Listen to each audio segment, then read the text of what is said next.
This is Samsung Galaxy A15 5G model. The screen cracked and today we're going to replace it. Also I can see the body is a little bit bended, but that's okay.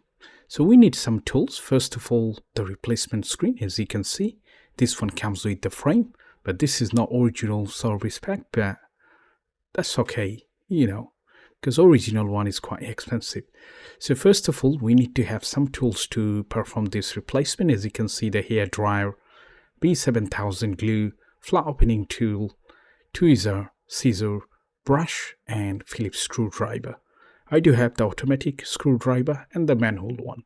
Any Phillips precision screwdriver should do the job. Okay, and thanks to Samsung, because they always made it simple with the screws, because all of them same in size. So first of all, what are you going to do? We're going to blow the heat to melt down the back cover, pull every single component out of this housing, and then put it back to the new housing assembly. Okay, so first of all, what you need to do, you need to take out the seam tray, because when you're going to pull the mid frame out, it's going to break it if you don't take this out. So this is first. So this hair dryer around 20 to 100 watts, and I used it for 5 minutes to blow the hot hair, and within 5 minutes I can feel this is warm enough. So I took some sort of flat opening tool. But the good point with Samsung Galaxy A15, the back plate is kind of plastic. It's not kind of acrylic, hard shell, so it doesn't break that quickly. And then I took some sort of plastic card. As you can see, this is very thin and it works like a blade. And once the back cover out, what you need to do now, we need to take out all the screws that we can see, because we have to separate this mid frame. So let's take all the screws out with Phillips screwdriver.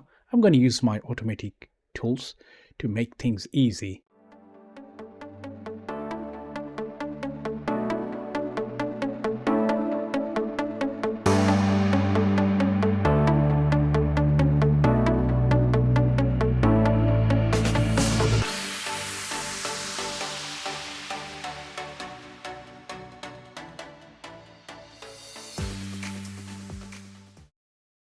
At this point, we're going to take out the mid frame so we can get access to the main board. So take a flat opening tool and put it in between the gap, the front housing and the mid frame. Be careful if you use any sort of metallic tools like that. That might leave some sort of scratch, so be careful. If you do have plastic, would be the best one.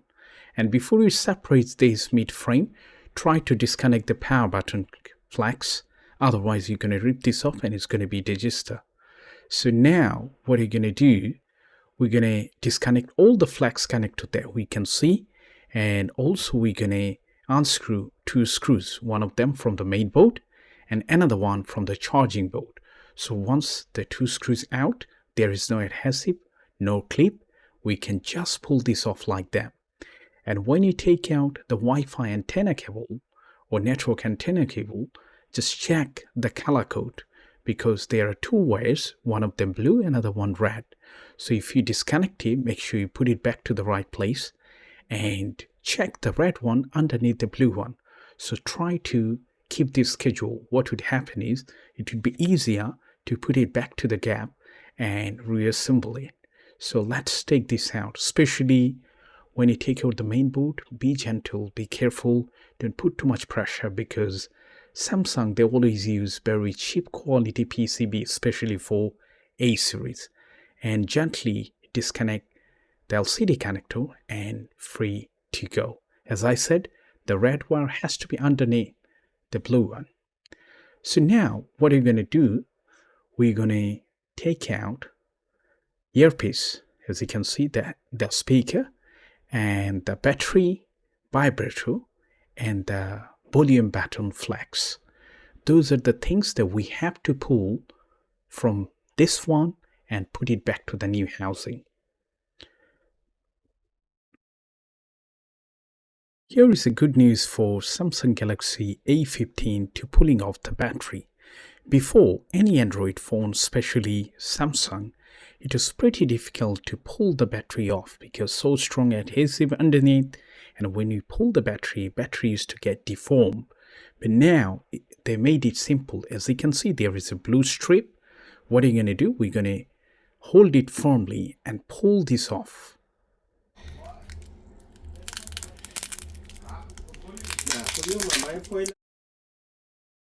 That's how simple it is. As you can see now, it came off and you can reseal it without any issues. Okay, so one more time, what you need to do is we just pull the strip and like that.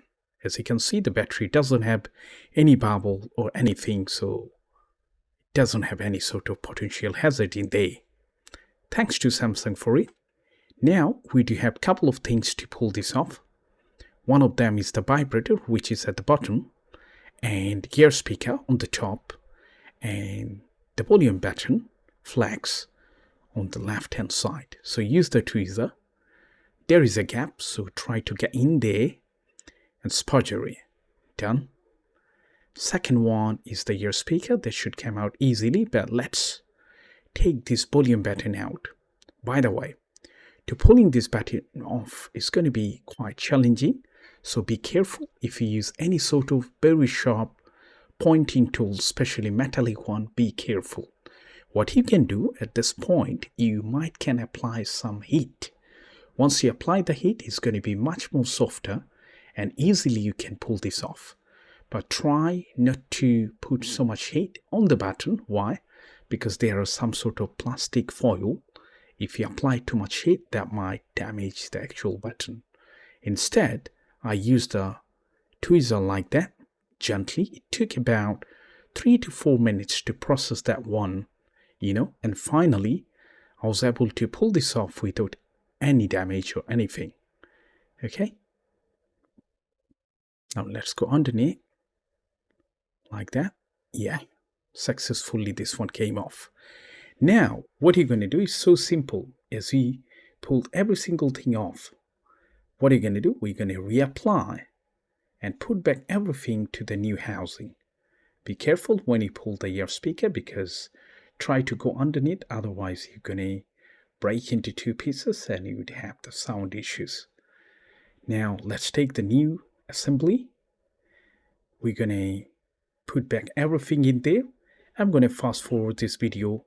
So if you feel this is quite fast, then you can put the speed down and watch it carefully, not to miss any point, okay? And you don't need to apply any sort of adhesive or anything because there are pre-applied adhesive which is strong enough to reseal it again. And when you put back the actual ear speaker, make sure you put it in the right way because it's going to go either way. So if you find after replacing the screen you are not able to hear anything, just double check the foam. And this is the thermal pad. I'm trying to take this off with very thin and flat plastic card. Go through underneath this pad and put it back there. So what would happen is it would keep the actual chip not overheated. Okay.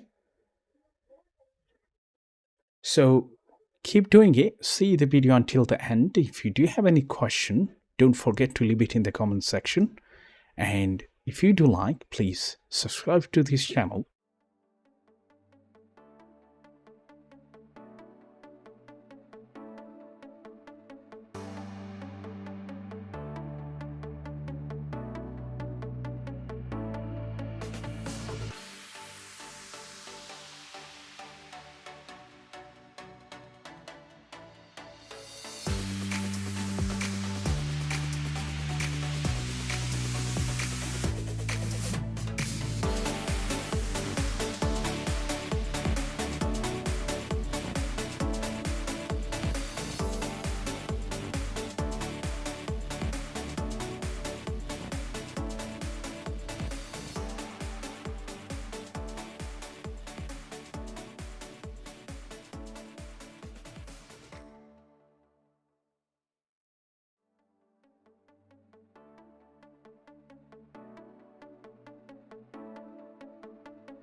So it looks everything is fine. The screen is working absolutely brilliant. Thank you so much for watching. I hope I'll see you in the next video, guys. Bye for now.